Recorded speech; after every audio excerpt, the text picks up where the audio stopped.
Breaking news tonight, for the first time in American history, a former U.S. president has been convicted of felony crimes. Jurors determined former President Donald Trump is guilty on all 34 counts against him in his hush money trial.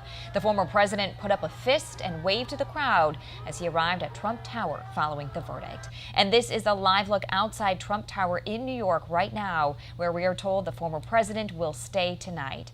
He's also attending a fundraiser for his presidential campaign.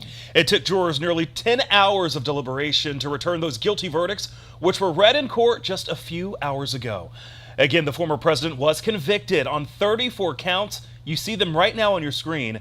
They are all tied to reimbursements Trump made to his former lawyer for a hush money payment to adult film star Stormy Daniels, so she didn't go public with her claim about having an affair with the former president Donald Trump. Hey, Brandon and Amber, just after 4-hour time this afternoon, the New York jury submitted its verdict finding former President Trump guilty of 34 felony counts of falsifying business records to cover up hush money payments he made to adult film star Stormy Daniels. Now, ultimately, the jury was convinced he was guilty after 2 days of deliberation in a trial that lasted a total of 6 weeks. Charges of falsifying business records can carry up to 4 years behind bars each. But New York prosecutors have not said whether they will ask for prison time.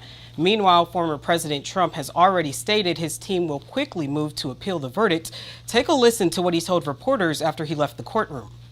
I'm a very innocent man, and it's okay. I'm fighting for our country. I'm fighting for our Constitution. Our whole country is being rigged right now. This was done by the Biden administration in order to wound or hurt an opponent, a political opponent. And I think it's just a disgrace. Now, former President Trump is the first president to ever be convicted of a felony, and he remains the front runner of the Republican nominee for president in the upcoming election. Now, the Manhattan District Attorney said he was pleased with the verdict. While this defendant may be unlike any other in American history, we arrived at this trial and ultimately today at this verdict in the same manner as every other case that comes through the courtroom doors, by following the facts and the law and doing so without fear or favor. Now, this conviction and possible prison time cannot stop former president from continuing to run for president. He's expected to be back in court on July 11th for sentencing, just days before the Republican National Convention that will be held in Milwaukee. Amber? Short day in our country, Jarrell, thank you. And following today's ruling, Stormy Daniels' attorney released a statement on the verdict. It read in part, quote, "No man is above the law, and the selfless, hardworking service of each of these jurors should be respected and appreciated." More reactions poured in swiftly after the verdict. A spokesperson for the Biden-Harris campaign said, "In New York today, we saw that no one is above the law." He went on to say there is still only one way to keep Donald Trump out of the Oval Office, at the ballot box. Convicted felon or not, Trump will be the Republican nominee for president.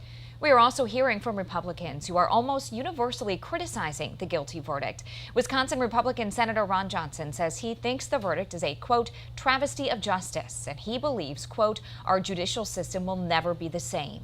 Johnson then continued, posing the question, quote, how can this not be considered the most egregious example of election interference?